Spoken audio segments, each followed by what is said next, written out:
तर आज ना हनुमान जयंती आहे आणि त्याच निमित्तानं आम्हाला संध्याकाळी मंदिरला जायचं होतं, हनुमान मंदिरला, कारण हे मॉर्निंग ड्युटीला गेलेत आणि आदू पण शाळेत.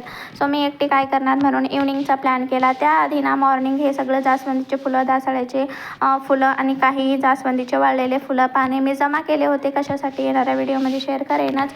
आणि हे रात्री मग पाण्यात घातल्यानंतर एवढे छान फुलं फुलून दिसत आहेत, भारी फुलं आहेत. आणि रवा होता त्याच्यामध्ये, थोडेसे आळ्या झाले होते आणि मॉर्निंगचं सगळं काम माझं आवरलं होतं म्हणून उरलेल्या वेळेमध्ये हे बाकीचे कामं करून घेतले मी पटापट. ते छान असं निवडून ठेवून दिलं एका डब्यामध्ये घालून. आणि घरासमोर ना हे माळेहन्नू आले होते, सो ते विकत घेतलं कारण हे खूप आवडतात मला आणि ह्या सीझनमध्ये ते भेटतात, परत काही खायला भेटत नाहीत.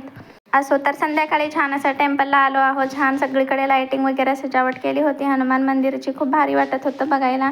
सगळ्यांनी दर्शन वगैरे करून घेतलं. मनूचं तर ती वरे बसतच नव्हती, नुसतं खाली सोडासं तिचं चालू होतं.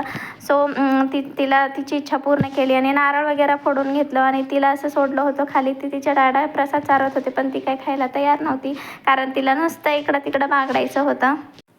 आम्ही सगळे पण छान प्रसाद वगैरे घेतलो आणि त्यानंतर ना घरी यायसाठी निघालो. आणि रस्त्यामध्ये छान असं आईस्क्रीम दिसलं आणि ते खाल्ल्याशिवाय का राहणार नाही. आजूचा हट्ट होता म्हणून ना छान असं आईस्क्रीम घेतलो. आजूसाठी कोन घेतला होता आणि आमच्यासाठी कुल्फी घेतलो. आणि घरी आल्यानंतर तेच एन्जॉय करत होतो. पण मनूचं जिद्द बघू शकता तुम्ही, ती पण खायचं म्हणजे जिद्दच करत आहे. तर इथं सेंड करते आजच्या ब्लॉगला. चलो बाय.